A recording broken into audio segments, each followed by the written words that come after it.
Yo también. Muy bien, muy buenas noches a toda la comunidad. La misma va a versar sobre lo que es la argumentación jurídica en las técnicas recursivas en el proceso penal. Como bien sabemos, el sistema penal acusatorio, la argumentación es un factor fundamental, sobre todo en estas etapas de oralidad que nos exige un proceso acusatorio. Pero no menos cierto es de qué forma vamos a utilizar ese derecho al recurso, que es un derecho que no es patrimonio del defensor técnico, del abogado o del licenciado, sino que es el verdadero titular del derecho a recursar dentro de lo que es un proceso penal, es el mismo imputado. Por eso la mayoría de las legislaciones, si no todas, contienen que las notificaciones de todas esas resoluciones que pueden causar estado en cuanto al estatus que tiene el imputado dentro del proceso, no solamente debe ser notificada en la dirección legal que pone su defensa técnica, sino que en muchos casos, cuando sobre todo se impone algún tipo de restricción, como una medida cautelar o una condena propiamente dicha por un tribunal de juicio oral, la misma debe ser notificada en forma personal al imputado, y si se encuentra privado de la libertad, incluso debe ser procedimiento, se lo debe hacer dentro de los establecimientos penitenciarios donde cumple esas medidas o esas sanciones. Y esto tiene su explicación lógica, porque no voy a hablar obviamente de la legislación especial de algún país, sea Argentina, Ecuador o cualquier país de Latinoamérica, sino que lo voy a hacer desde los estándares internacionales y fundamentalmente los principios constitucionales, que en esta globalización que sufre el derecho dentro de lo que es el Estado de Derecho Constitucional, que hablamos oportunamente con su distinción a lo que era un Estado de Derecho Legal, son, digamos, elementos comunes que tienen cada uno de los procesos latinoamericanos. ¿Y esto por qué? Porque todos los países, o la mayoría de los países, conforman el sistema interamericano de derechos humanos, y por lo tanto la materia penal es una de las materias más sensibles, en la cual se ha expedido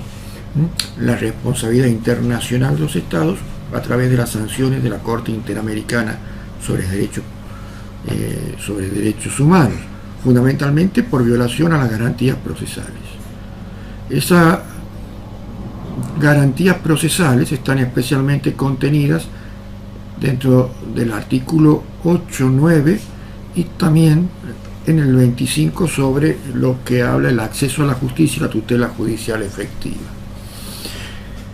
Y especialmente voy a hacer hincapié, cuando hablamos de materia recursiva, en lo que es el artículo 8, inciso 2, letra H,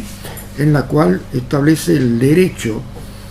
que tiene una persona que sufre persecución penal, que está dentro de un proceso penal, a que todas las decisiones que se tomen y que puedan afectar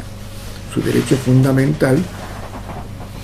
pueda ser recurrida ante un tribunal superior. Cuando hablo de tribunal superior, obviamente que no estoy hablando del tribunal superior de la causa, o sea, la última instancia que se pudiera acceder, que quizás en Ecuador sea la Corte Suprema, y eventualmente, si es a través de una tutela o hay en crisis afectaciones directas sobre derechos fundamentales, sea el Tribunal Constitucional.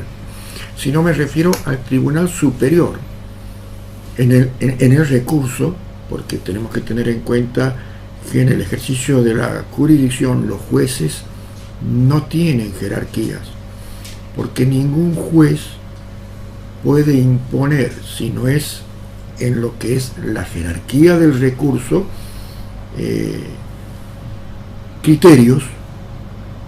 a un juez, aunque sea de una instancia inferior en el recurso.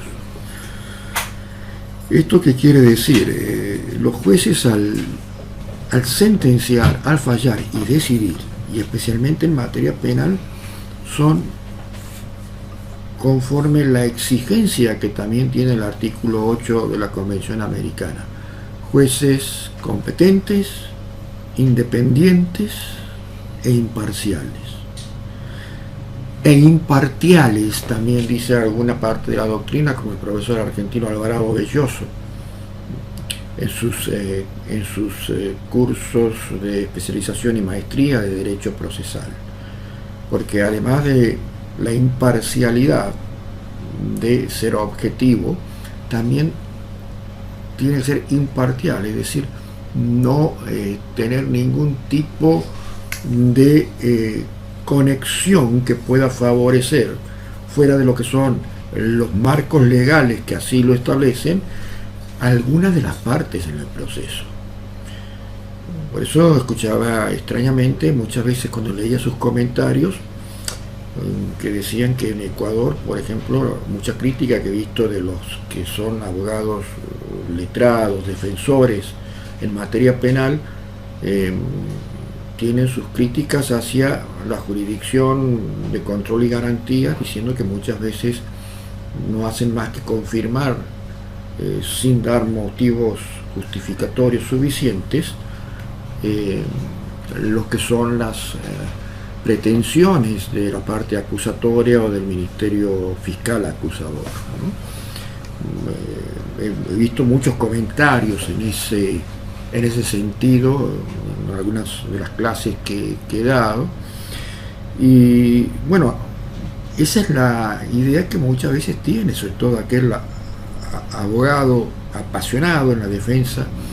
de su cliente, que muchas veces puede ver que hay alguna inclinación del juez de control y garantías hacia lo que son las pretensiones persecutorias del Ministerio Público Fiscal, pero obviamente un juez que actúe de esa manera estaría infringiendo lo que es una buena práctica del ejercicio jurisdiccional, que tiene que ser un juez de estas características: independiente, imparcial e impartial, ajeno a cada una de las partes en el proceso. Y cuando hablo de partes en el proceso penal, obviamente me estoy refiriendo a las tres que pueden ser concebidas como la parte acusatoria, la parte imputada, que por lo general es donde se ejerce la defensa, incluso también en la participación de la víctima a través de las dos formas que puede participar: como querellante, en los códigos que así lo establecen, acompañando la acusación que hace el Ministerio Público Fiscal, o también pidiendo la reparación de los daños, la reparación civil dentro del proceso penal, sin hacer el reclamo independiente a través de un fuero civil específico, que es la Constitución, se llama aquí en Argentina y se llama igual en muchos lugares de Latinoamérica, la Constitución de parte civil, damnificada dentro del mismo proceso penal. Bien, entonces cuando la defensa advierte, o puede ser también la víctima a través de las formas que puede participar, o puede ser también la misma parte acusatoria, el Ministerio Fiscal, cuando una decisión, sobre todo en la etapa penal preparatoria, dentro de aquella en la cual todavía las decisiones no son decisiones de fondo que van a establecer condenas, sino que pueden establecerse determinadas medidas, como son medidas cautelares, que pueden implicar la prisión preventiva o medidas de restricción, de no acercamiento, o cualquiera otra que se pueda tomar dentro de la esfera, o medidas de cumplimiento de reglas de conducta, y se considera que dicha decisión ha transgredido lo que son los contextos establecidos dentro de las reglas del procedimiento o el derecho penal sustantivo o garantías propiamente establecidas en la Constitución y los tratados internacionales de derechos humanos, entonces ese artículo, que lo he dicho, de la Convención Americana, Pacto de San José 8, inciso 2, numeral H, establece el derecho irrenunciable, en el sentido irrenunciable, no, un derecho que no puede ser coartado, mejor dicho, a que esta persona que sufre una decisión de ese tipo pueda, sobre todo cuando es la persona imputada, perseguida por la potestad del Estado, señalado como autor de un delito, pueda recurrir a un tribunal superior al que la ha dictado para que la revise. Ahora bien, ese derecho al recurso no solamente tiene que ser una contemplación establecida en la normativa, porque también está contenida en las constituciones políticas de los países, dentro de lo que son las garantías del debido proceso, propiamente como derecho material, constitucional y dogmático que tiene cada una de las constituciones, sino que además está establecida en las distintas leyes de fondo, como los códigos penales, y también en las normas, obviamente en las normas procesales. No solamente debe estar contemplada, sino que también ese ejercicio de defensa debe ser efectivo, como lo ha exigido en muchos casos la Corte Interamericana sobre Derechos Humanos. Y por eso también es un gran compromiso y responsabilidad de quienes ejercen la defensa técnica del imputado, sobre todo, me voy a referir primero a la defensa técnica del imputado, que tengan un dominio de cuáles son las argumentaciones y técnicas recursivas apropiadas para que esos recursos sean efectivos. Quizás, a pesar de todo el esfuerzo y la buena praxis que haga el defensor, no consiga ser exitoso ni conseguir los resultados dentro de la instancia de apelación. Pero tiene que, en cierto modo, quedar demostrado que el imputado ha gozado de una defensa no solamente técnica en cuanto al enunciado, sino que también es una defensa técnica eficaz, porque se ha usado la correcta técnica recursiva para lograr, digamos, mejorar la situación en que ha quedado ese sujeto del proceso imputado con una decisión que no le es favorable. Pero, ¿y esto por qué lo digo? Porque muchas veces estos recursos no cumplen mínimamente las exigencias que establecen estas normas procesales, que por lo general, cuando se trata de garantizar los derechos del imputado en el proceso, no están sujetas a muchas formalidades, porque tiene que, digamos, en base al principio pro hominem, principio pro persona, facilitar este derecho al recurso que tiene el imputado, pero a veces mínimamente debe haber una base legal y técnica. ¿Y esto por qué lo decimos? Porque me ha tocado a mí como juez de casación penal tener muchas veces que declarar por la ineficacia y defectos mostrados por los defensores técnicos, ya sean de la defensa pública como particulares, que han tenido una técnica deficiente, declarar la indefensión de esa persona por lo que se conoce con el nombre latino de defensa in pauperis modo, que traducido quiere decir defensa en modo pobre o pobrísimo. Y eso está íntimamente vinculado a los argumentos que se han utilizado para sostener como agravios dentro de ese esquema de recursos que se ha intentado. Y cuando hablamos de defensa in pauperis modo, los jueces tenemos la obligación de relevar a esos defensores que no han sabido utilizar las técnicas más elementales para proponer un recurso de apelación, o si es un recurso ordinario, o de casación, por ejemplo, si es un recurso extraordinario, y poner defensores que estén en condiciones de defender a ese imputado, que muchas veces no es persona lega, que no conoce el derecho. También hay veces que los defensores técnicos no acuden en recurso y es ese imputado que ha sido notificado de modo personal, como decía al principio, el que ha interpuesto el recurso, y de ese modo lo ha hecho solo, lo hacen a mano alzada en un papel que le entregan a las autoridades de los servicios penitenciarios y llegan en recurso porque no lo ha intentado su defensa técnica. Esos son los dos modos en que se puede declarar que un imputado ha llegado a un recurso con una defensa in pauperis modo. Y en ese caso el juez debe ordenar que inmediatamente lo asista otro defensor técnico, puede ser un defensor oficial,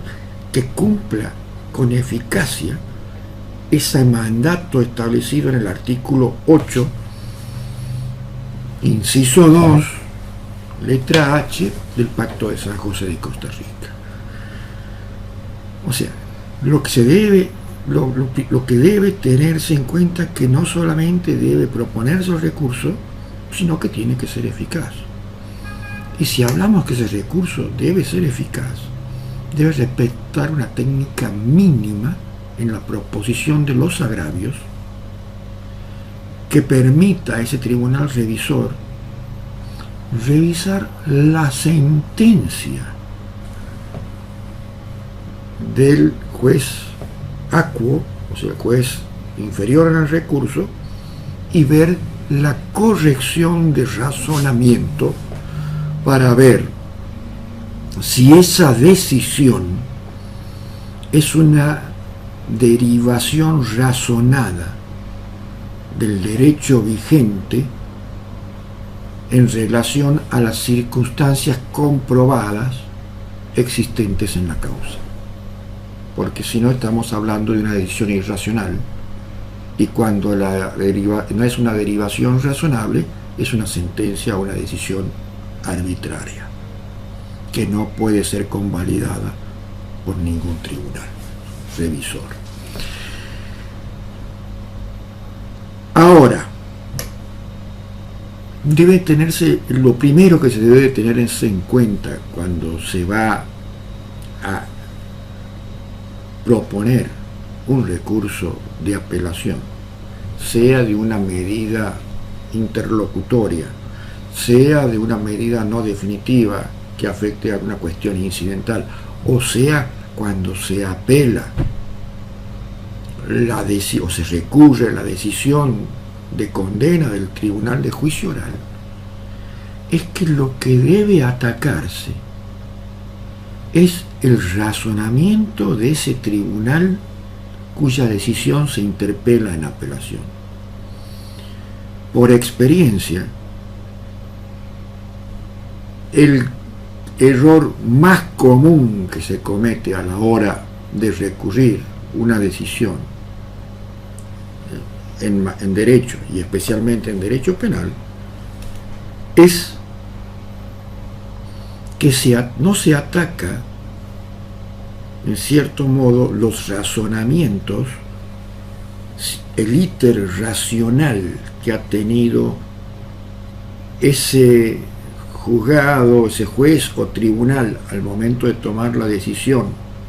con la que no se está de acuerdo y que perjudica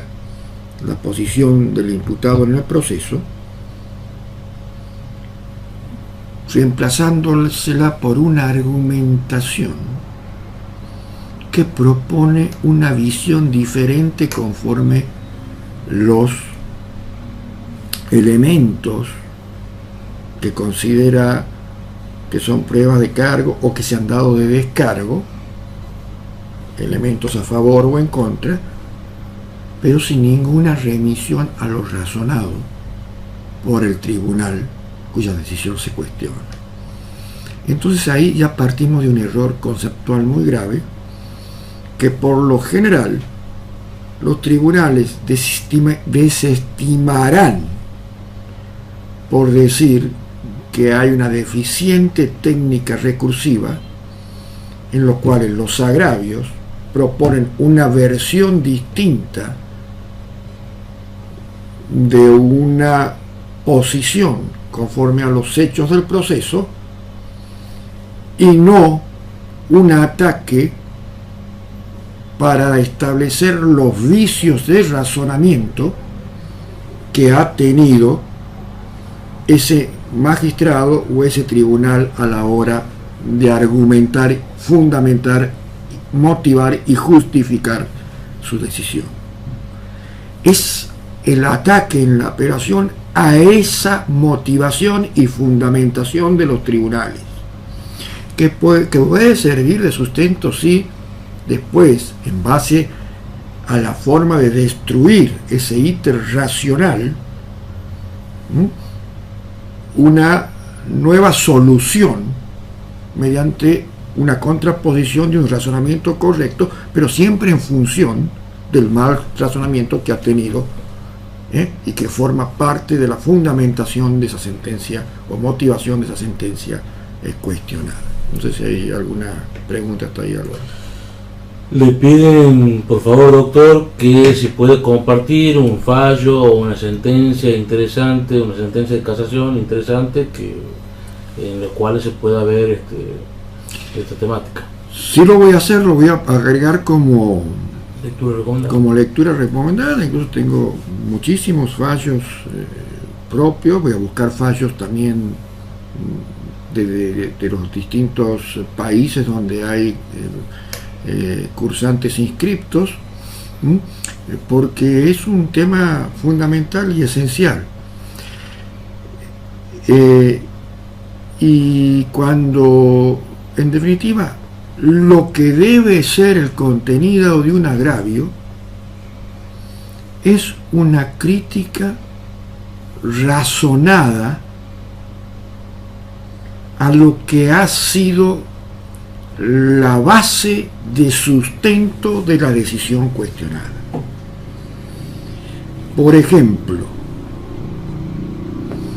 sentencia arbitraria es aquella que se acepta mal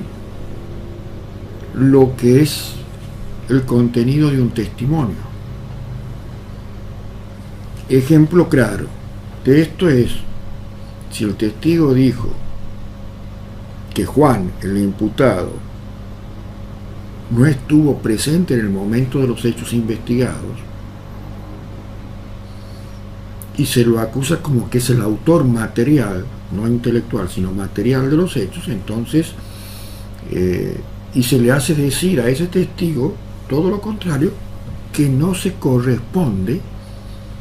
con lo que son las constancias concretas del expediente, entonces el defensor tendrá que decir: el juez o tribunal interpretó que Juan dijo que mi representado estuvo y fue el autor material que materialmente cometió el hecho y que lo vio con sus sentidos, mientras que su señoría revisa el testimonio que está a fojas tanto, si un expediente escrito o está en tal parte de la audiencia oral, si es un documento digital y una audiencia con audio y video, entonces se podrá comprobar que ese juez hizo una aplicación, una derivación no razonada, porque la racionalidad va acorde a la realidad, que es la verdad, y esa verdad es lo que está dentro de las circunstancias comprobadas en la causa judicial, en la parte en que se produce y desarrollan las evidencias, se debaten las evidencias y las pruebas, ya sea en la etapa penal preparatoria sobre alguna cuestión propia de esa etapa, o cuando la misma se realiza dentro de las instancias de juicio oral. Y esto también hay que tener en cuenta varias cuestiones. Recuérdense ustedes que un elemento básico a la hora de que esa determinación o esa condena que puede imponer un tribunal de juicio, ya la Corte también ha hablado de que se debe buscar que en la motivación, y un caso ideal para leer lo que es la motivación conforme a los estándares de la Corte Interamericana es el caso López Mendoza versus Venezuela, recomiendo que lo busquen y lo lean, es que además los fundamentos que debe tener el juez tienen que estar debidamente justificados en orden a lo que son los elementos normativos que corresponden aplicar, pero también respetando ese principio de congruencia, que es la determinación de los hechos fijados y que han sido en el debate sostenidos como que han ocurrido de tal manera y no de otra. También tenemos que tener en cuenta que para que una condena sea efectiva conforme a los estándares que requiere la Corte Interamericana, debe pasar por el tamiz de dos tribunales, porque ese derecho del imputado a que su sentencia sea revisada por un tribunal superior implica que se debe aplicar el principio que se conoce como la doble instancia, es decir, que debe haber dos tribunales que establezcan, que revisen lo que han sido los hechos. El primero, por lo general, es el Tribunal de Juicio Oral, que establece la condena, y el segundo, el de un tribunal de impugnación, aquí en mi provincia se llama Tribunal de Alzada, que es un tribunal con amplias facultades de revisión, incluso de hecho y de prueba, porque es una apelación de tipo ordinaria, es decir, con amplias facultades de revisión.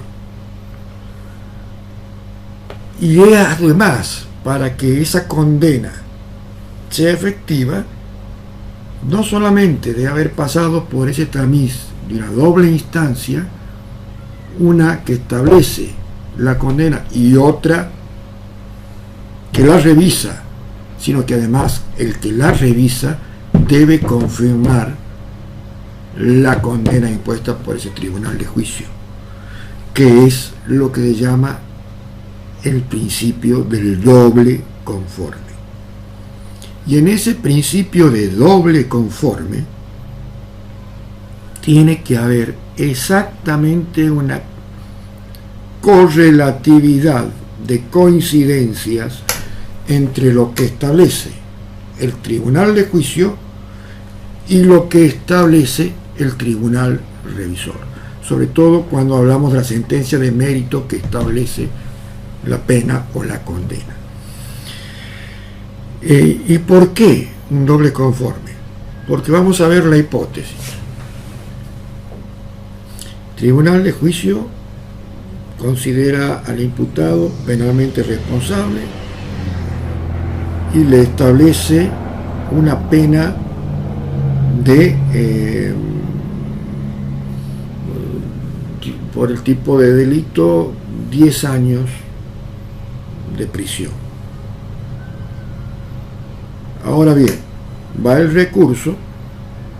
el tribunal de impugnación o alzada o de apelación que revisa de modo amplio las decisiones del tribunal de juicio oral, en la medida que puede y sobre todo con el único límite de aquellas cuestiones propias de la inmediación que no ha participado este tribunal revisor, determina que no hay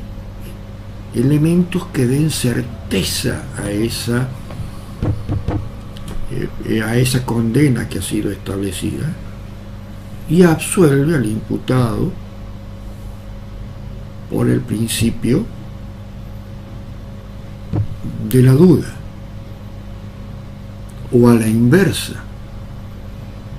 Entonces allí no hay un doble conforme, no hay un doble conforme de pena, por lo tanto no puede esa pena ser efectiva, porque si no hay un tribunal que sea capaz de cumplir con ese estándar internacional establecido por la Corte Interamericana, ya en muchos casos la Corte Interamericana ha dicho que la falta de doble instancia y doble conforme y que se aplique y se confirmen penas sin ese estándar implica la responsabilidad internacional del Estado. Sentencia que establece esto sobre todo es en una vieja sentencia de la Corte Interamericana, Ulloa Herrera contra Panamá. Se la puede ver también en Barrios Altos contra Perú o versus Perú, o también muy clara se la ve en la causa Mohamed versus Argentina, en donde no se ha cumplido con garantizar ese estándar del artículo 8, inciso 2H, sobre el derecho a la revisión de un tribunal superior. Porque esas 3-4 palabras que define ese inciso implica todo esto que le estoy diciendo. No solamente el derecho a la revisión de un tribunal superior, que es la doble instancia, instancia primera, instancia revisora, sino que además debe haber un doble conforme. Y además tiene que haber habido dentro de esos mecanismos para alcanzar esos estándares una buena defensa, una defensa eficaz, más allá que se logre o no los objetivos de mejorar la situación procesal del imputado, pero al menos que se vea que ha habido un trabajo diligente, un trabajo con estudio, un trabajo racional y un trabajo aplicando una buena técnica de recursos, que ataca. La buena técnica de recursos ataca la decisión, no propone una nueva visión conforme un criterio personal del defensor de cómo cree que tendrían que haber sido las cosas, que son dos cosas totalmente diferentes. Por eso hay que tener siempre bien en cuenta estos principios elementales en las técnicas de recurso. También es bueno recordar en esta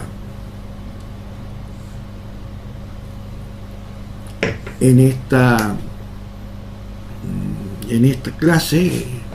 sobre qué es una decisión razonable, porque ese es otro gran problema. La Corte Interamericana también, por ejemplo, a tribunales, porque, por ejemplo, antes de que aquí en esta provincia se hicieran las reformas procesales, el Superior Tribunal de Justicia, con su recurso de casación,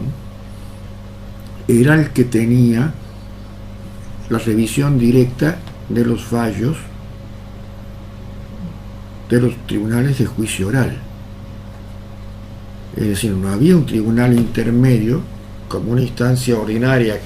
como les decía recién, que revisara de forma amplia la decisión del tribunal de juicio. Pero ¿qué pasaba allí? La casación, un recurso extraordinario, que por lo general revisa cuestiones de derecho y no de hecho y prueba, mientras que la sentencia de juicio oral era una instancia ordinaria. Entonces muchas veces las defensas pedían se revise esos hechos y los tribunales de casación decían, bueno, no, yo no reviso hechos ni pruebas, sino que reviso cuestiones de violación de derechos. Y ahí, por una cuestión formal, se desestimaban. Es allí donde hace hincapié la Corte Interamericana en muchos de sus casos y obligó a que la mayoría de los países, cuando hicieron sus reformas procesales, tuvieran que establecer este tribunal intermedio que acá en la provincia de Santiago del Estero, en Argentina, se llama Tribunal de Alzada, que es un tribunal como si fuera en materia civil un tribunal de apelación amplio que revisa hecho y prueba con la sola limitación, como decía anteriormente, de aquellas cuestiones propias e irreemplazables que solamente la puede tener el juez en la inmediación, que ha sido el que con su propio sentido ha captado, digamos, la producción de la prueba, como por ejemplo ha presenciado o ha dirigido un debate en donde ha testimoniado ese testigo que quizás, o esos testigos que quizás han sido claves para la determinación de la fundamentación del basamento de la sentencia. Ahí estamos entonces viendo cómo un tribunal tiene que establecer cuál es la decisión razonable. ¿Y por qué digo esto? Porque por lo general los tribunales que resuelven apelaciones y también los de instancias superiores y extraordinarias como la casación y las tutelas como las Cortes Supremas allí en Ecuador o el Tribunal Constitucional, justamente van a interpelar aquellas sentencias que consideran que no son razonables. Las van a revocar o las van a cambiar, ya sea total o parcialmente. Ahora, como son tribunales colegiados, puede que no haya unanimidad en la decisión y que algunos de los integrantes no estén de acuerdo con lo que es la ponencia de la mayoría y tengan una ponencia diferenciada en un sentido diferente, que son lo que se llama disidencias o salvamentos en otros países o apartamentos, en el sentido de que son fallos divididos. Ahora, muchas veces lo que en un tiempo una posición o una ponencia respecto a un tema específico dentro de lo que es también la doctrina penal era minoría en las decisiones de un tribunal colegiado, con el tiempo, con el cambio de integrantes, esa posición puede variar y lo que antes era minoría se convierte en mayoría. O porque muchas veces también los tribunales, a poco de andar, empiezan a encontrar los errores de algún precedente anterior y fundando el por qué cambian sus criterios. Por eso la búsqueda de lo racional y lo razonable ha sido un debate histórico que se ha tenido dentro de lo que es la teoría del derecho. ¿Quién es el dueño de lo racional o lo razonable? Algunas veces yo les he recordado a dos justices norteamericanos muy conocidos en el siglo XX, unos principios, las primeras décadas, Charles Evans Hughes, que decía que estamos en constitución, bajo constitución, y la constitución americana es lo que los jueces de la Corte Suprema dicen que es, obviamente las mayorías, o la doctrina mayoritaria de la Corte norteamericana. Con esto está queriendo decir que lo racional es lo que establece el máximo tribunal al momento de decidir la cuestión. Pero otro justice norteamericano, muchos años después, me refiero a Robert Haworthon Jackson, dijo: nosotros la Corte no somos infalibles, no tenemos la última palabra, porque seamos infalibles, sino solo somos infalibles por lo que tenemos la última palabra, es decir, porque no hay otro tribunal que pueda revisar nuestras decisiones. Y allí también está queriendo decir que si tuvieran otro tribunal por arriba de ellos, hasta podrían cambiar lo que establecen esas mayorías. Entonces eso llevó a este gran debate dentro de lo que es, y es la esencia de las decisiones, porque todo el proceso, ¿en qué termina un proceso? ¿Qué es lo que se busca con el proceso? El proceso es un medio, pero ¿cuál es el fin? Hay que acceder a una decisión. La sentencia final, la sentencia de cierre, es la que determina la suerte del proceso penal, como del civil y de cualquier otra materia.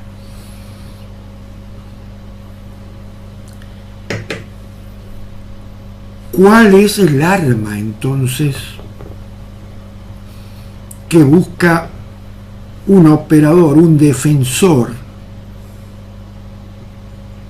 técnico al momento de fundar los motivos que llevan a recurrir un fallo adverso para su pupilo, para su defendido? Es la forma de argumentar, la forma de demostrarle a ese tribunal superior las inconsistencias y errores en que ha incurrido ese tribunal que ha tomado la decisión que apela. Y esto se lo hace a través de la argumentación, porque hay que dar argumentos. Y ahora, ¿qué tipos de argumentos hay que dar? Y argumentos racionales, porque las decisiones judiciales, como dice el maestro italiano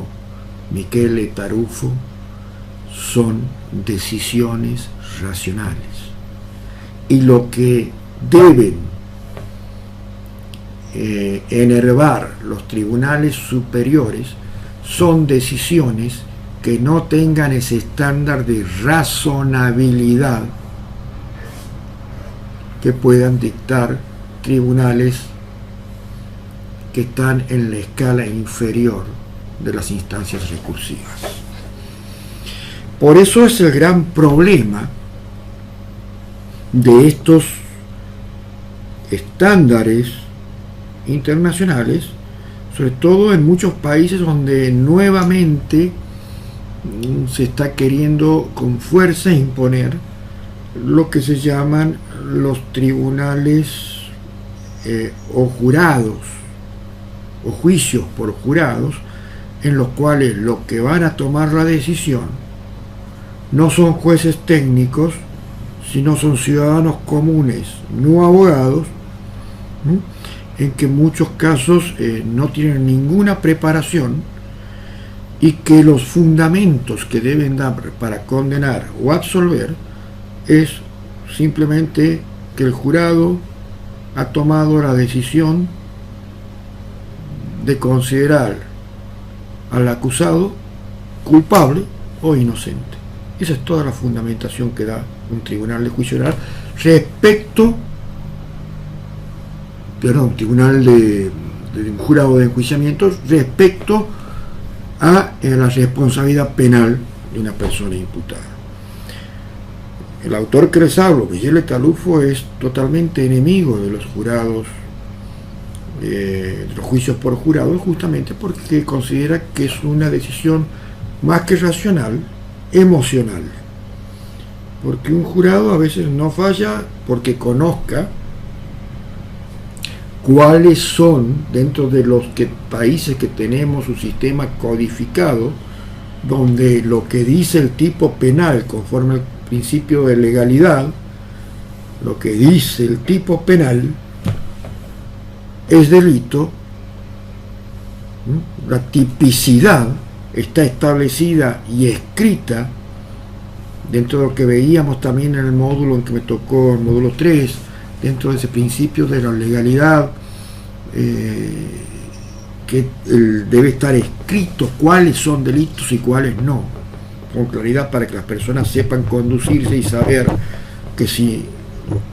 tienen una conducta de un tipo infringen la ley y pueden ser sujetos a sanciones, y si no, no, porque el jurado lego no conoce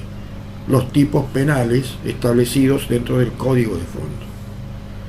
y muchas veces se escucha, y por corazonadas, por etiquetación del imputado, porque le ve rostros duros o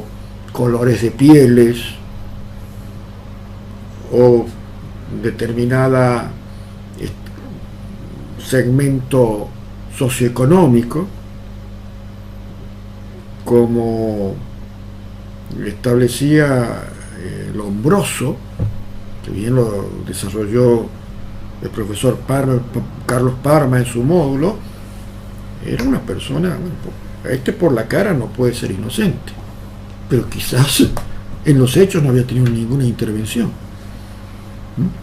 Esa es también otra de las problemáticas que se da en algunos países latinoamericanos, como aquí en Argentina ya varias jurisdicciones tienen juicios por jurado, y además el problema del defensor técnico, que no sabe cuáles son los fundamentos y motivaciones que ha tenido el jurado no técnico para decir que es culpable, porque solamente dice es culpable y no da ningún otro tipo de explicación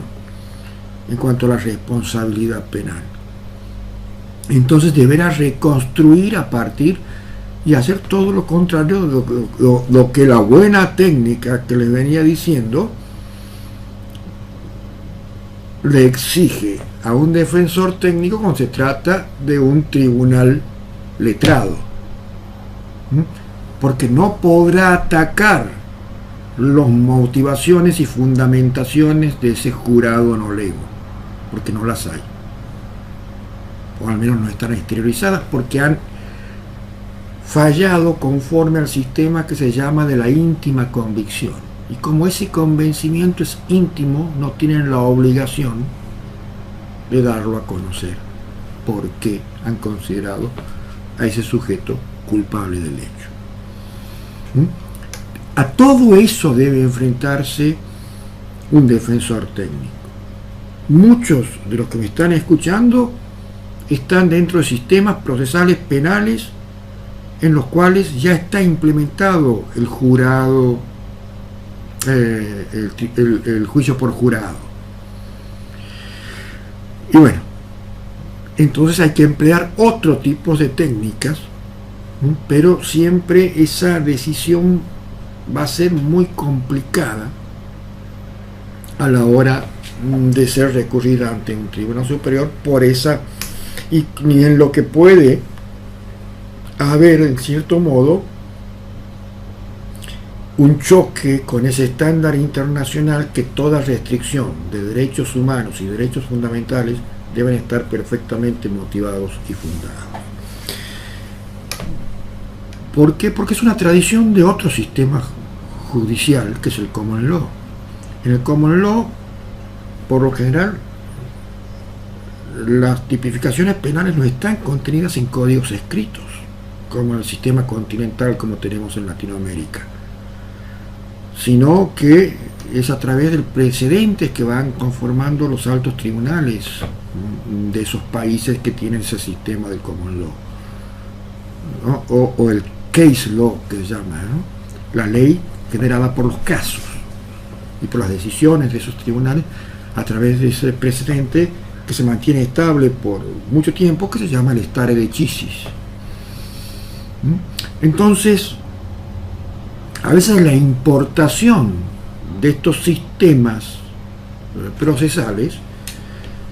a otro modelo de sistema judicial genera estos inconvenientes. Y es un sistema que políticamente es muy correcto, porque, digamos, es como entregarle al pueblo la potestad de ejercer justicia, sean o no sean abogados, como por lo general lo establecen. Los jueces son mandatarios del pueblo, que es el que tiene la potestad de juzgar dentro del sistema de representación. Pero a veces esas buenas intenciones pueden atentar contra lo que es los derechos fundamentales y la restricción de aquellos que hablábamos en el módulo 3, que era el núcleo duro inaccesible para el Estado, porque los derechos se pueden restringir pero no suprimir ni aniquilar, y mientras no conozcamos los motivos y justificaciones que da el tribunal, difícil será para el defensor establecer si esa decisión ha afectado o no ese núcleo esencial o núcleo duro del derecho del imputado. Álvaro, no sé si hay alguna pregunta. No, estamos sufriendo latencia en internet y bueno, son quejas, digamos, que tienen que refrescar el navegador. Esto es todo. Lamentablemente son cosas que no están al alcance de nosotros mejorarla. Pero es acá sí, el problema no está. Te pedía que me des la hora que vamos. Sí, son las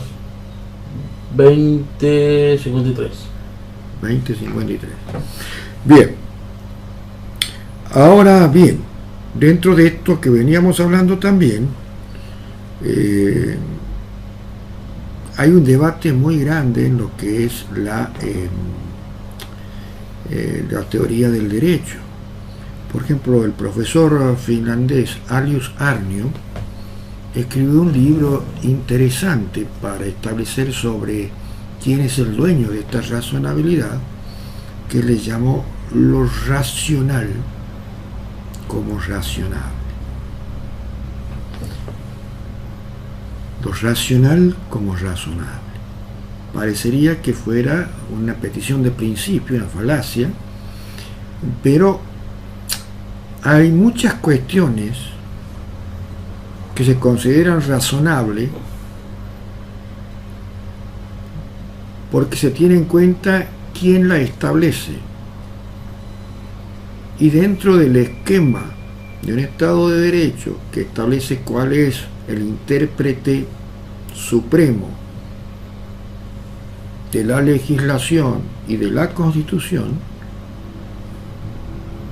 puede decirse entonces que esa decisión del Tribunal Constitucional sobre ese tema, por mucho tiempo, era el estándar de razonabilidad por sobre cualquier otro criterio que se podría tener sobre un tema. Pero pasado un tiempo o en un cambio, como es muy común que pase aquí en los países latinoamericanos y como pasa en Ecuador, que ha habido hasta hace poco un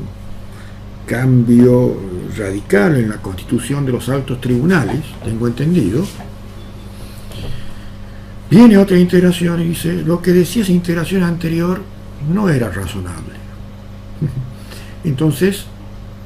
ahí es donde Alius Arnio dice, entonces, lo racional es esto ahora, y aquello que parecía racional terminó siendo no razonable porque se cambian los criterios. A veces los criterios se cambian porque también lo que es, digamos, el devenir del paso del tiempo, de la idiosincrasia de los pueblos, de lo que son los comportamientos sociales cambian, lo que lleva también a veces a dejar de lado principios constitucionales a través de reformas y se ponen otros que se consideran más aptos.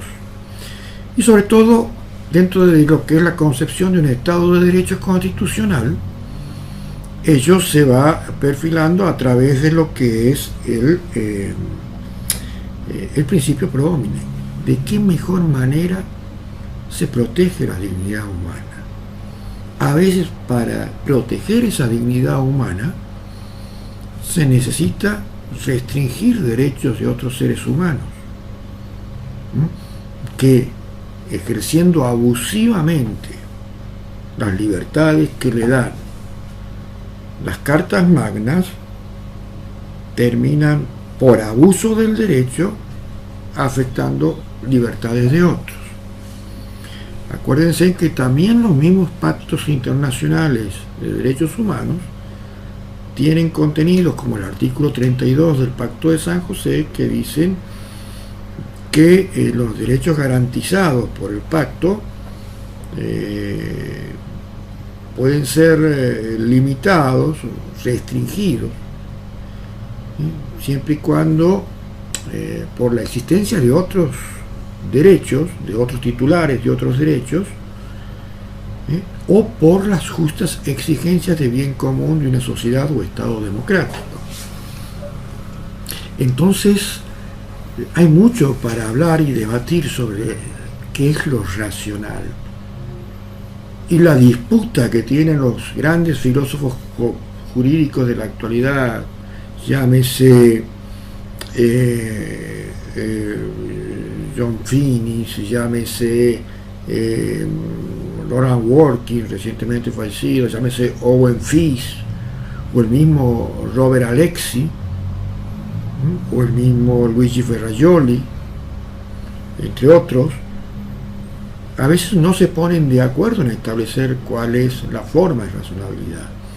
Afortunadamente tengo el gusto de estar involucrado en la organización. En un par de semanas aquí en esta ciudad, en esta corte, tendremos la visita del maestro Robert Alexi de la Universidad de Kiel en Alemania, quien ha sido uno de los grandes precursores de la ponderación de principios, de principios de la teoría de los derechos fundamentales.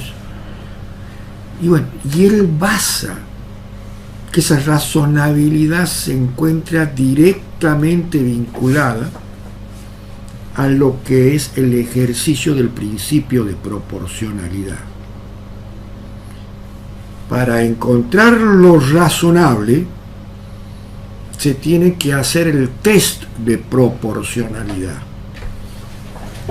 Y esto también es lo que tiene que hacer una buena técnica recursiva a la hora de examinar la sentencia que interpela para presentarla argumentativamente ante el Tribunal Superior, intentando cambiar la suerte de lo decidido. Por eso es importante profundizar cuáles son los contenidos del principio de proporcionalidad. Y ojo, tampoco es pacífica entre las grandes doctrinas de las teorías del derecho cuál es el verdadero alcance de este principio de proporcionalidad. El derecho penal, y esto quiero que se lo graben, es un ejercicio del derecho de proporcionalidad. Proporcionalidad a la hora de establecer la responsabilidad penal, la conducta delictiva. Proporcionalidad a la hora de establecer las penas. Y ese principio, según Alexi, está gobernado por tres subprincipios. el principio de idoneidad o adecuación, el principio de necesidad y el principio de proporcionalidad o principio de proporcionalidad en sentido estricto. Cada uno de estos subprincipios nos van a ir dando las bases argumentativas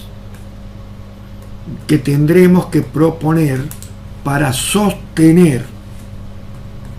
el contenido de los agravios, y siempre en función de lo que ha decidido el tribunal cuya sentencia interpelamos. Entonces, uno de los modos o técnicas que se propone es, al analizar el íter racional, ese proceso de elaboración del razonamiento que ha sido el fundamento que queremos atacar,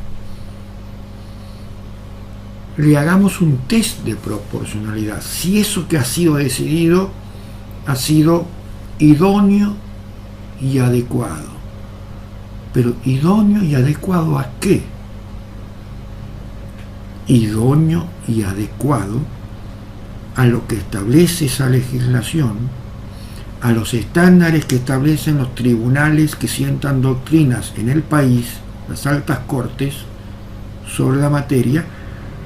idóneo y adecuado conforme a la congruencia de los hechos que han sido fijados, como que realmente han sido lo que han acontecido para tomar la decisión, idóneos y adecuados respecto a los estándares internacionales del sistema de protección dentro de lo que nuestros países son partes, y que lo establecen los tribunales como lo que se conoce hard law o derecho duro de aplicación obligatoria por el solo hecho de ser parte de ese tratado, el país de que se trate. Además, una vez de que en ese test logramos demostrar la inidoneidad y la falta de adecuación de ese razonamiento a lo decidido, también demostrar, dentro de lo que es su principio de necesidad, que había otros caminos, que había otras soluciones, demostrando las inconsistencias de esos razonamientos empleados por el tribunal interpelado. El principio de necesidad es aquel que dice que aplicar esa salida era necesaria y que no había otra menos restrictiva para afectar ese derecho, como sería el derecho del imputado, para una decisión justa. La tarea del defensor es justamente demostrar que no era necesario, que no se compatibiliza lo decidido con las exigencias, ese principio de necesidad que impone al decisor decir que esa decisión era la única posible o la mejor posible de distintas alternativas, y decir que había otras decisiones y por qué ha sido realizado mal ese test de proporcionalidad para poner esa decisión. Y por último, en base a esos dos subprincipios, establecer la inadecuada proporcionalidad en sentido estricto, es decir, porque para proteger ese bien jurídico afectado por el delito, esa regla de proporcionalidad en sentido estricto implica que a mayor protección del bien jurídico afectado por el delito, menor es la restricción, sea la restricción también en los derechos del victimario, que si bien tendrá que proporcionalmente, a mayor protección, menor restricción, pero sí aplicarle la restricción traducida en una sentencia por haber infringido la ley penal. demostrar todas esas inconsistencias en base al principio de proporcionalidad, entonces le estaremos demostrando en ese análisis, y hablo en abstracto porque no puedo referirme a una causa concreta, cada causística, cada caso, lo contextual de cada caso es lo que va a poner la apreciación concreta de esos elementos precisos, ¿no? Y ahí vamos construyendo nuestros argumentos, justificando, digamos, la solidez de nuestros agravios como crítica concreta a la decisión y no como una propuesta de una visión diferente que podríamos haber hecho de las lecturas de las pruebas, simplemente sin ninguna referencia a los razonamientos del tribunal que se ha expedido de ese modo. Bien, tengo una pregunta desde Guayaquil, Ecuador, de María Ortega de Suitzig. ¿Cómo se pueden controlar las falencias jurídicas en los cambios radicales de las normas jurídicas en los tribunales? Bien, una de las formas es buscando los estándares internacionales, porque Ecuador es parte del sistema interamericano sobre derechos humanos, y sobre todo buscando también conocer bien la jurisprudencia del Tribunal Constitucional y de la Corte Suprema, que son aquellos tribunales señeros que van marcando, digamos, los caminos que se deben seguir. Si no encontramos precedentes que se adecúen al caso que tenemos, bueno, seguramente los encontraremos dentro de lo que es los estándares internacionales en los derechos humanos, no solamente de la Corte Interamericana o de las resoluciones que pueda tener la Comisión Interamericana, sino también de lo que va generando los distintos comités de los distintos tratados de Naciones Unidas sobre derechos humanos que giran en la órbita del alto comisionado a través de las observaciones generales o observaciones particulares que realizan esos comités. Eso se lo puede buscar, está en la web, se puede encontrar todos esos antecedentes. Por eso hay que ser, y después también indagar lo que dice la doctrina jurídica de los grandes autores como los que he mencionado, sobre todo dentro de lo que son la doctrina penal y la doctrina constitucional, y especialmente también buscando en el derecho comparado las soluciones que más se van imponiendo. Obviamente que muchas veces va a haber y se van a mantener por mucho tiempo doctrina de los altos tribunales del país que no van a coincidir con lo que pensamos nosotros, y a veces no va a coincidir también con con esos estándares que estoy hablando del derecho internacional. Pero justamente aquellos letrados que no se han conformado, que no porque han sido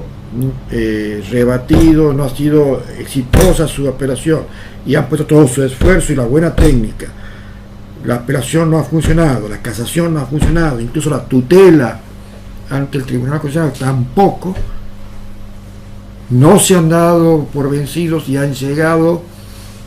a la litigación internacional ante el sistema interamericano, y bueno, esos profesionales han logrado que a su país la Corte Interamericana en muchos casos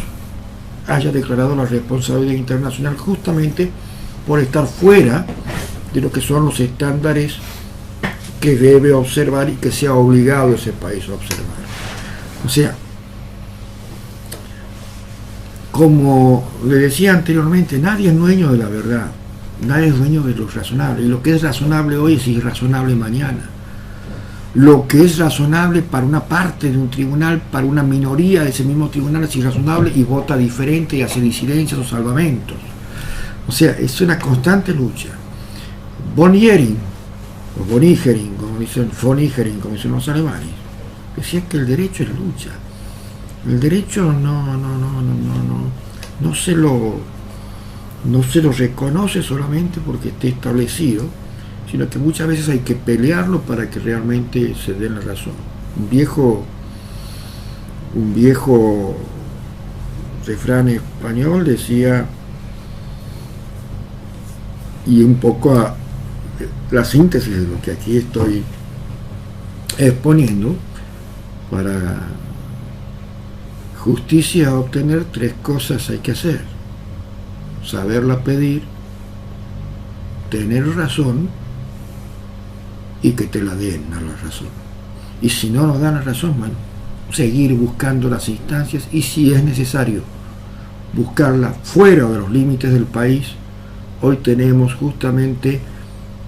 estos esquemas de protección internacional que en muchos casos, si bien es un poco intrincado, pero en muchos casos ha generado que, bueno, que pueda poner, digamos, claros sobre oscuros sobre lo que viene pasando con algunos estándares no aptos para la protección de la dignidad humana en un determinado país. Bien, ¿qué otra cuestión se debe tener especialmente en énfasis a la hora de la técnica? Hemos hablado en cuanto a lo que es la búsqueda de los elementos lógicos que debe contener un buen recurso a la hora de ser presentado, ¿no? Buscando la corrección de pensamiento, buscando encontrar los errores en la construcción del pensamiento de la sentencia que se ataca, pero podemos tener con claridad mental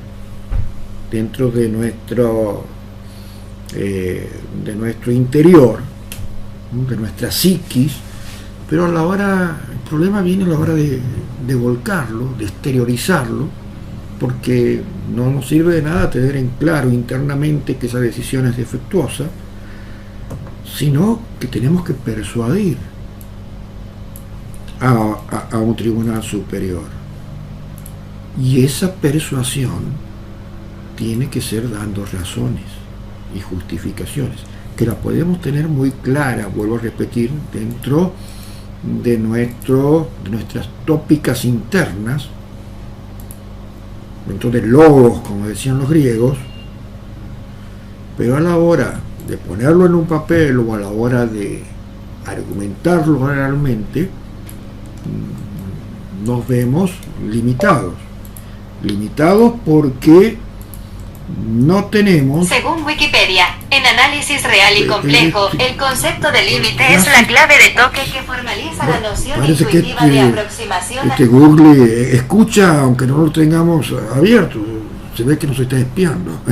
Solo contesto. Volví a decir esto, que esto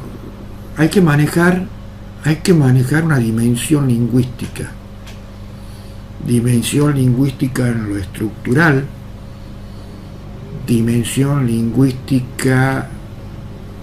en lo que son las expresiones de oratoria, y eso también nos va a llevar a que tengamos que hacer muy buenas prácticas según el tipo de sistema oral o escrito, ya sea de redacción en el último, o de desarrollos retóricos, si es oral. Porque, vuelvo a repetir, de nada vale tener muy claro en nuestro interior los conceptos para rebatir esa sentencia y para convencer al tribunal, si a la hora de ese proceso de exteriorización desde nuestra interioridad hacia la exteriorización a través del signo, que es el lenguaje o la escritura, no tenemos también una buena técnica. ¿Sí? Tengo una pregunta de Hermes Echeverría. Saludos, doctor. Con jueces dedicados a cuidar sus puestos, en vez de la justa aplicación de la justicia, ¿no cree que los recursos se convierten en un contrasentido por la indolencia de los jueces? Sí, señor. Y a esos jueces, con esa de existir, a esos jueces yo los considero indignos. No son jueces, son mercenarios y depredadores que desprestigian la institución sagrada como es el servicio de justicia. La justicia es una vocación y el juez lo primero que debe hacer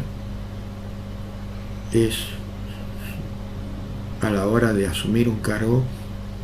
es también comprometerse con esos postulados que jura. Una persona que jura tener una conducta, porque eso es lo que hacemos los funcionarios públicos, pero a la hora de poner en práctica nuestro ejercicio no honramos nuestro juramento. Todos juramos con hacer cumplir las leyes, el derecho, la Constitución. Y si por proteger, como dice, cuestiones personales, cedo ante presiones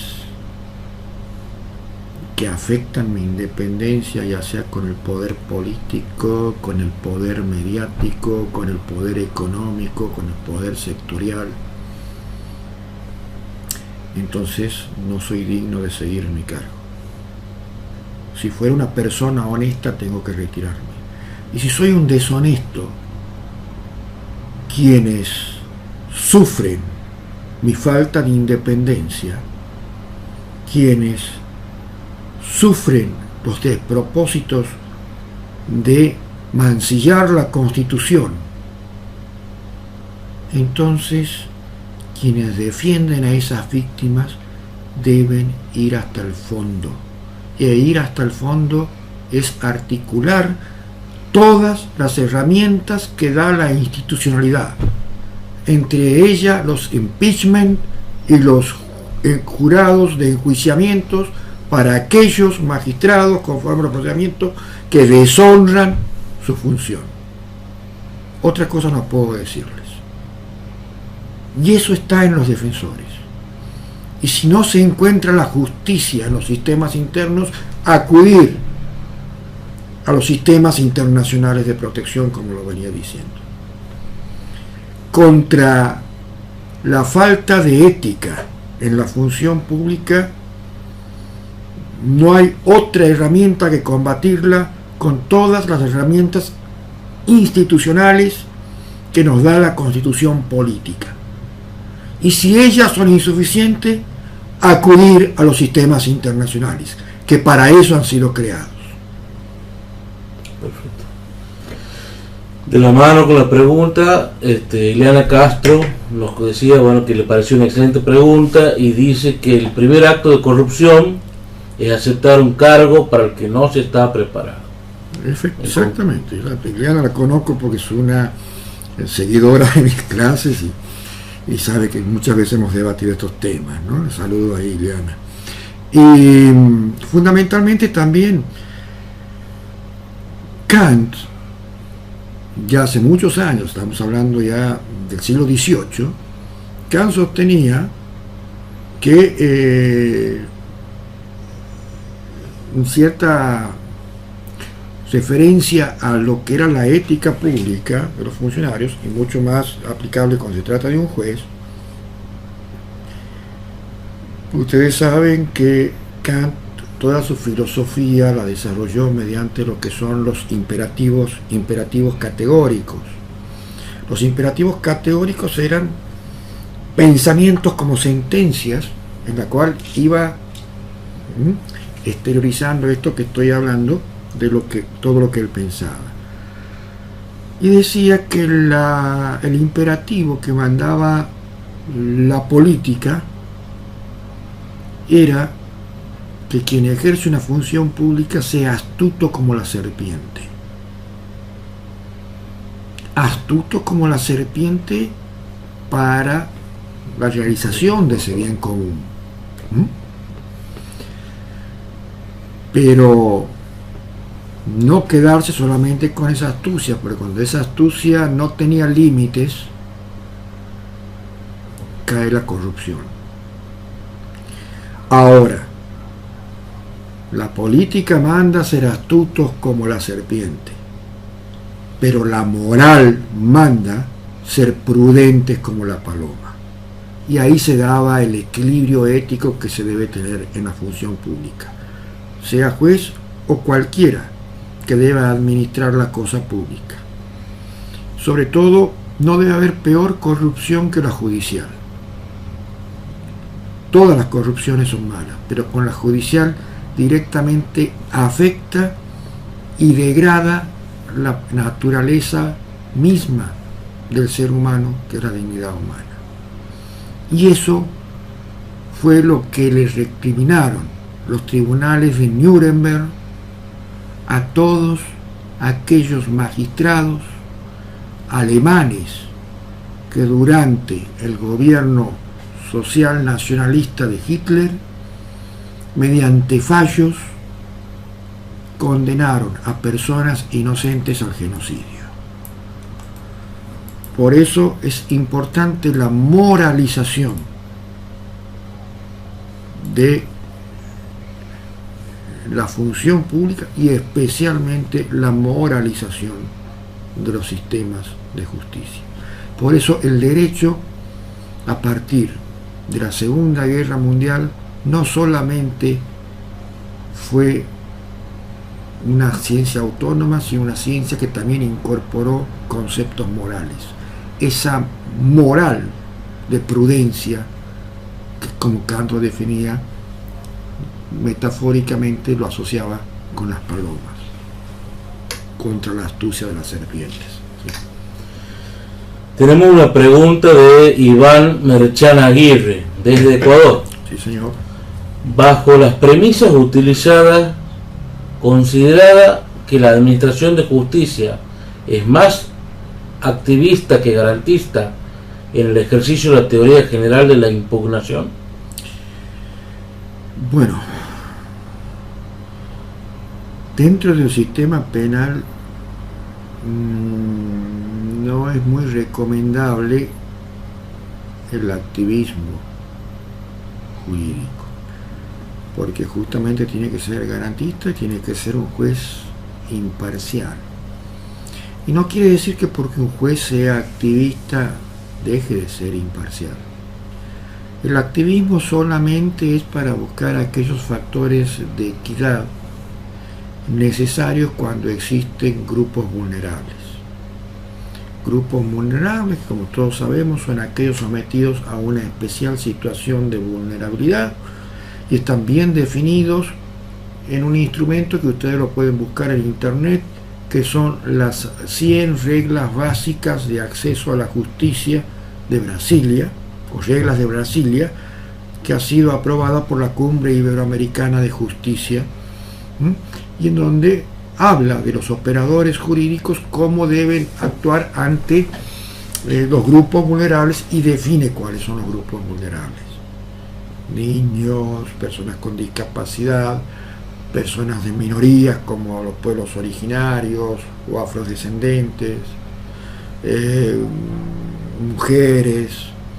etc. Bastante amplio el colectivo y no solamente, y es enunciativo, no taxativo,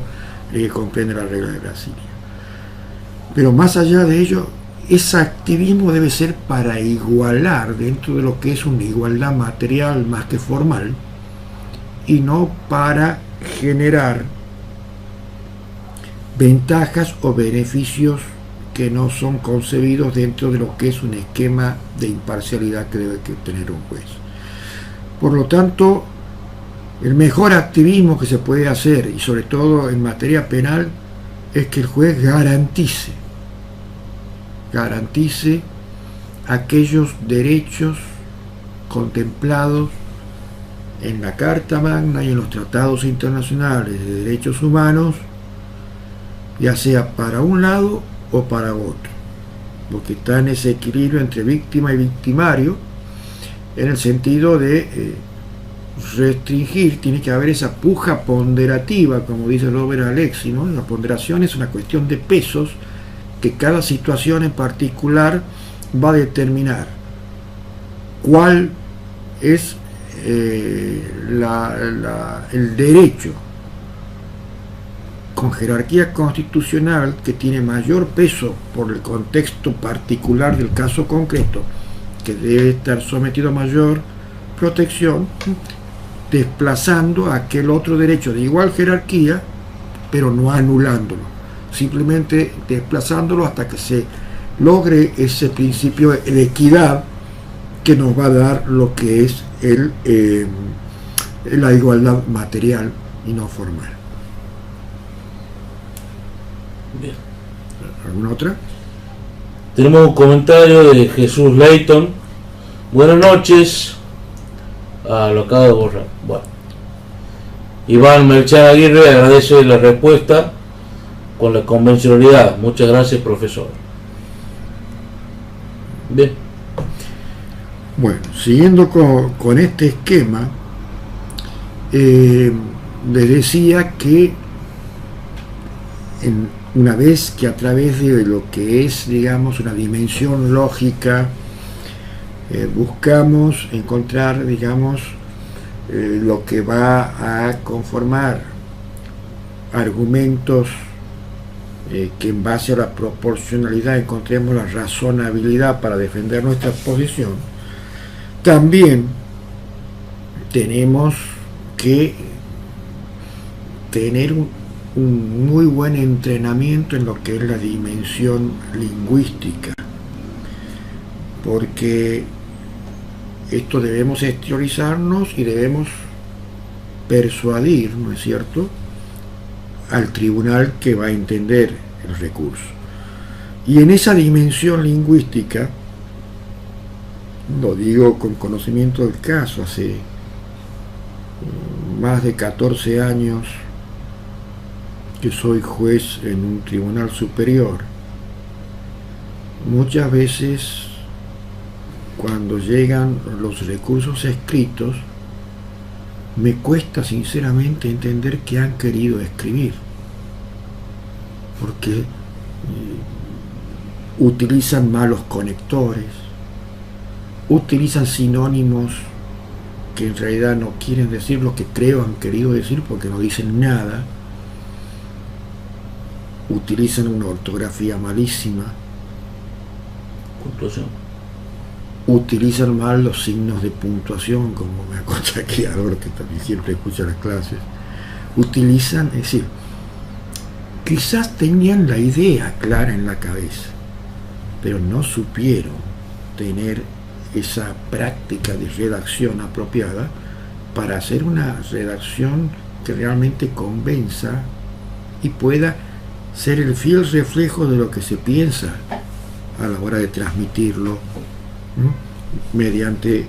la simbología escritural. Para eso hay que tener determinados mínimos conocimientos de semiótica.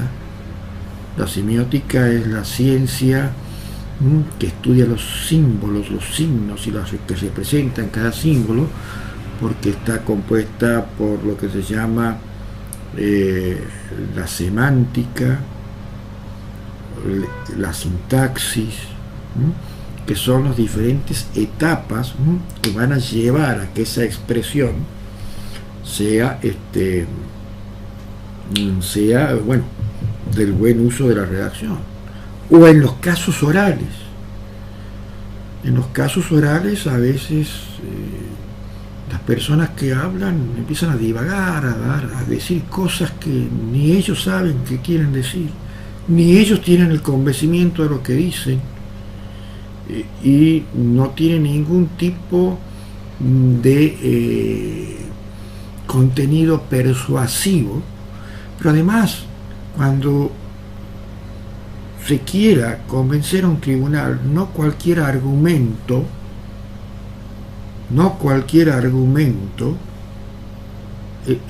por más pituco, vamos a llamarlo así, que es un término que usa aquí en Argentina, si quiere decir muy adornado, va a convencerlo el juez, porque además esos argumentos tienen que tener un contenido que vaya concretamente dirigido a y limitado por los contenidos normativos y principios constitucionales. Porque si no, si voy a hablar de cosas que no tienen ningún tipo de vinculación con lo que es el derecho vigente, obviamente sería más que todo un discurso político que jurídico. Y muchas veces se terminan volcando argumentos políticos y se olvidan de lo jurídico. Y en materia penal rige lo jurídico. Como dice el maestro Tarufo, les recomiendo busquen, aunque sean busquen los libros del profesor Tarufo sobre la motivación, que habla de la motivación civil, sirve para la penal totalmente lo que establece, pero en sus conferencias Tarufo decía que los argumentos pitucos pero sin contenidos jurídicos no convencen a un juez, porque eso está más bien dado para los políticos. Dice que son estructuralmente mentirosos, decía el maestro Tarufo, ¿no? Un poco irónicamente, pero los jueces obviamente se van, o los buenos jueces se van a guiar también por el fundamento jurídico, que a su vez tenga esa buena argumentación, esa buena retórica. La retórica es el arte del buen discurso. Cuando nosotros decimos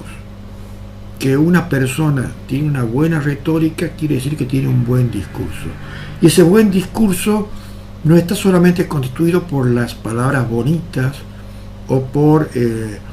la fuerza, expresión corporal que pueda tenerla, sino también por el contenido. Y cuando se trata de un debate jurídico, ese contenido debe ser jurídico, basado en las leyes, en los principios constitucionales. Porque también esa búsqueda de lo proporcional y de lo razonable siempre tiene que estar en orden a este elemento normativo, ya sea como mandato definitivo, como lo define Robert Alexy, al derecho vigente, a las leyes infraconstitucionales, o como mandatos de optimización cuando se tratan de principios contenidos en las cartas magnas y en los tratados de derechos humanos, que van a actuar como puliendo o tallando a esos mandatos definitivos que son los elementos de reglas y leyes infraconstitucionales. Por eso siempre decimos que lo primero que debe hacer un juez, y también el abogado, debe pensar cómo va a pensar el juez, que tiene que buscar esa conexión que va a dar lo que se llama la interpretación conforme. Esta ley, sí, conforme a la congruencia de los hechos y a su vez conforme a los lineamientos constitucionales. ¿Y cómo va a haber correspondencia con los lineamientos constitucionales? Cuando sea argumentos que esgriman y demuestren la razonabilidad de ese principio que dice que los derechos y garantías no son absolutos, pueden ser limitados, pero a su vez también esas limitaciones tienen que ser eso, simplemente restricciones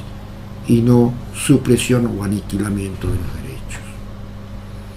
Y ahí estaremos. Parece una cosa sencilla, pero bueno, a veces cuesta, porque a veces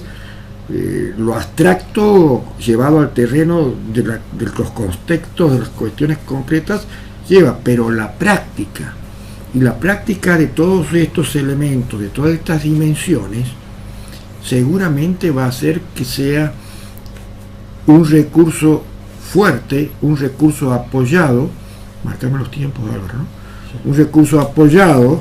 y que tenga un muy buen, que haga pensar al tribunal realmente, porque cuando vienen con esos defectos, lo primero que el juez busca, y sobre todo cuando los tribunales están abarrotados de causa, es buscar defecciones, defectos en esa proposición recursiva para poder rechazarlos sin mucha profundidad, encontrando deficiencias formales que no cumple con los requisitos mínimos que establecen las reglas procesales para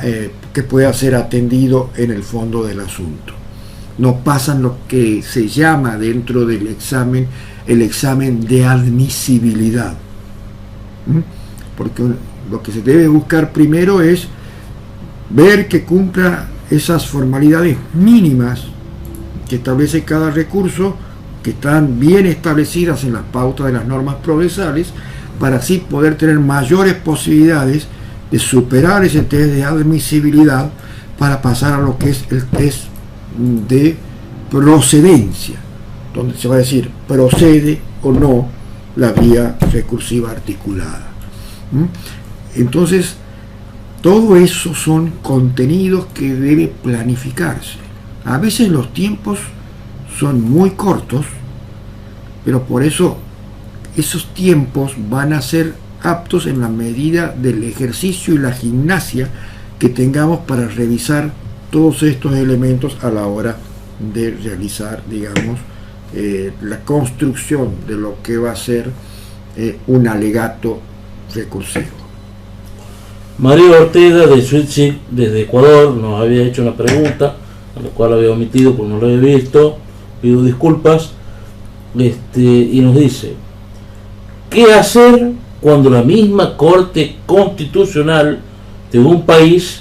aplica el silencio administrativo en las causas de acción extraordinaria de protección? Ahora, el silencio administrativo, ¿en qué sentido? Por ejemplo, aquí el silencio administrativo nosotros lo tenemos como que si la administración pública, por ejemplo, tiene un plazo establecido por ley para expedirse y responder al ciudadano y no lo hace dentro de ese plazo, la interpretación que se da, que cumplido ese plazo y no se ha expedido y no ha dado ningún tipo de respuesta a la administración, se implica denegación tácita. No sé si a eso se refiere la colega en la pregunta. Vamos a esperar que conteste entonces y pasamos a contestar otra. Bueno, Jaime Vera nos apunta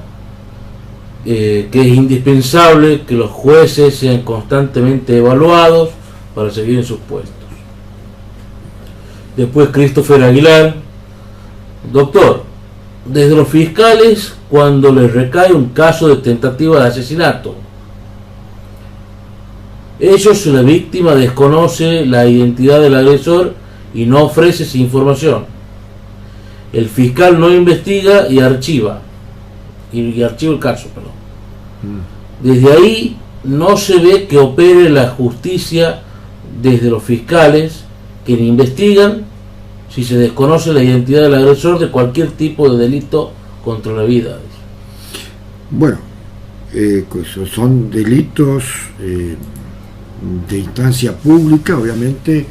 que más allá que la víctima lo denuncie, lo inste o se presente como querellante, es una obligación del titular de la acción penal investigar, así no tenga elementos ni datos concretos. Pero ¿qué pasa? A veces,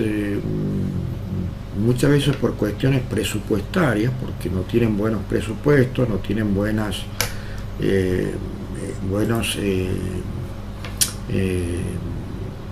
oficinas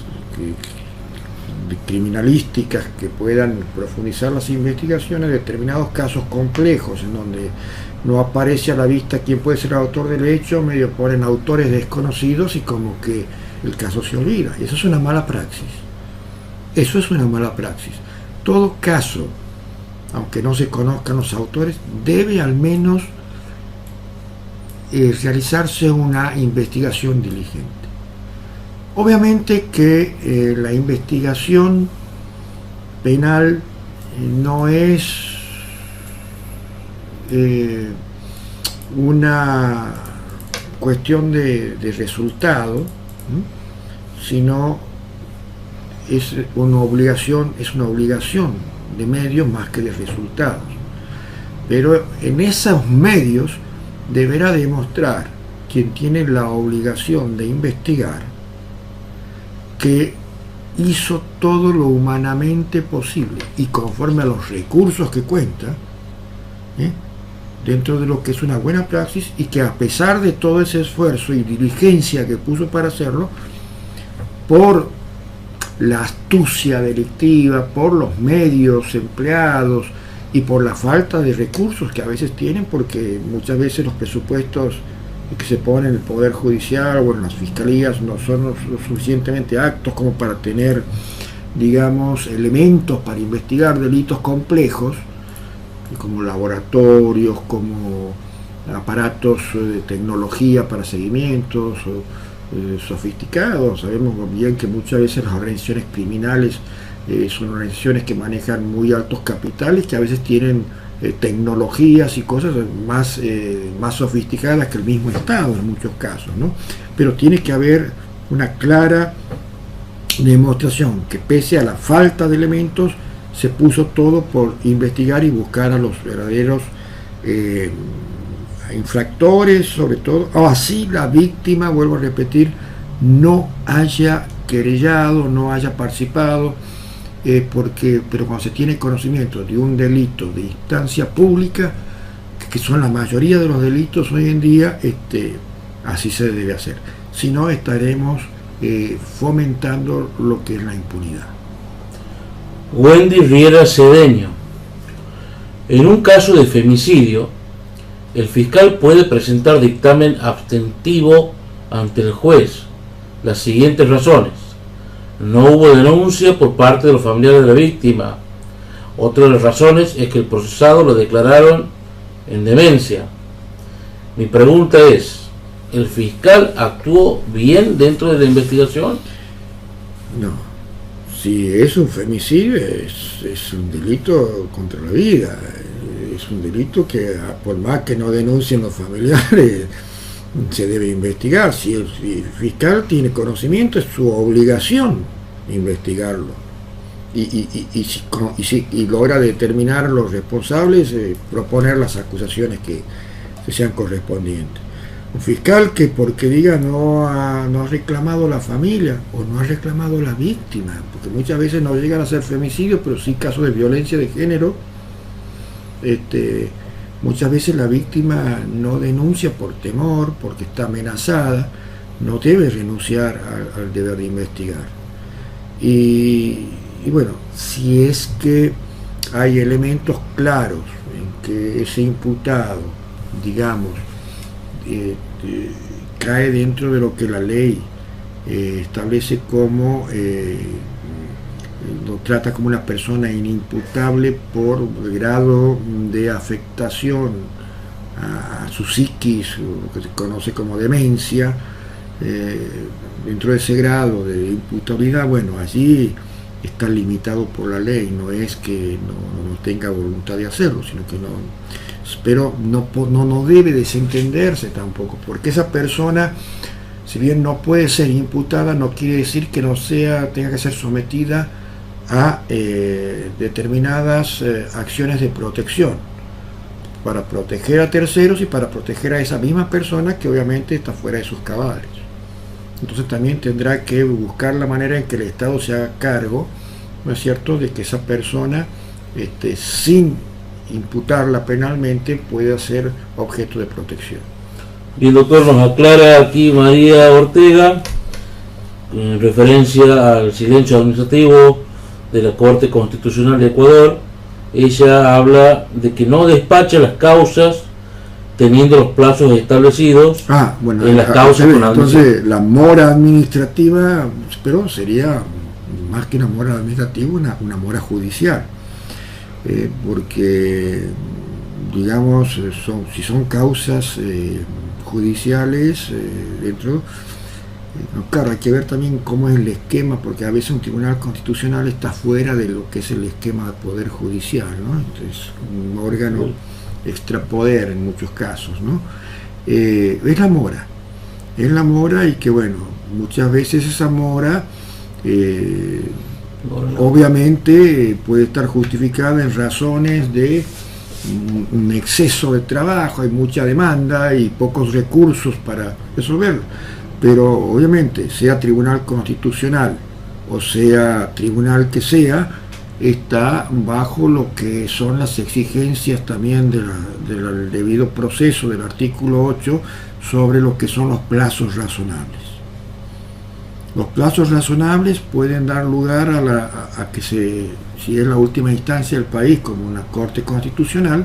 si exceden lo que es conforme la naturaleza del proceso y que se sustancia todo lo que es la razonabilidad del plazo, se puede ir directamente a acudir a lo que es una petición ante el Sistema Interamericano de Derechos Humanos, y hay muchísimos casos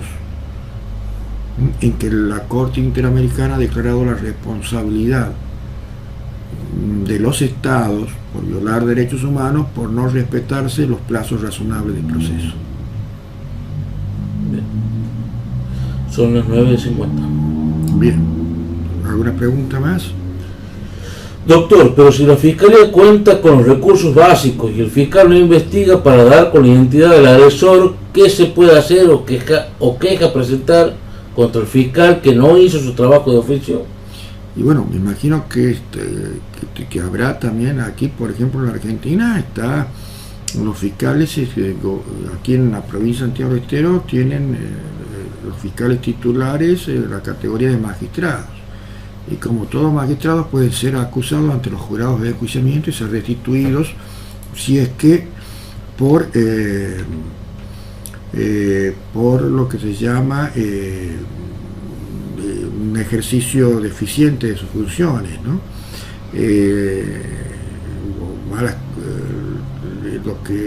Lo que es la sanción o sanciones disciplinarias ante sus superiores, porque los fiscales tienen lo que se llama un principio jerárquico, donde hay un fiscal, digamos, una fiscalía general, se llaman acá, que es la que, digamos, tiene poder disciplinario contra estos fiscales, en caso de que se pueda demostrar que ha habido una negligencia, digamos, manifiesta, y una descuido y negligencia total en el ejercicio de la función que se le ha sido encomendada, ¿no? por el Estado. Incluso también se puede acudir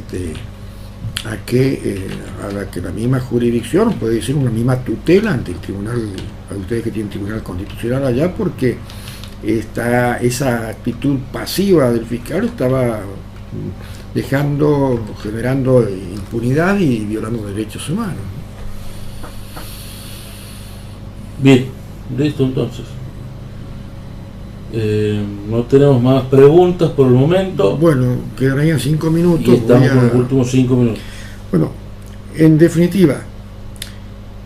lo que he querido transmitirles con esta clase, y les voy a poner mucho material de técnicas recursivas, espero lo lean, Álvaro les va a subir allí en la parte correspondiente, es que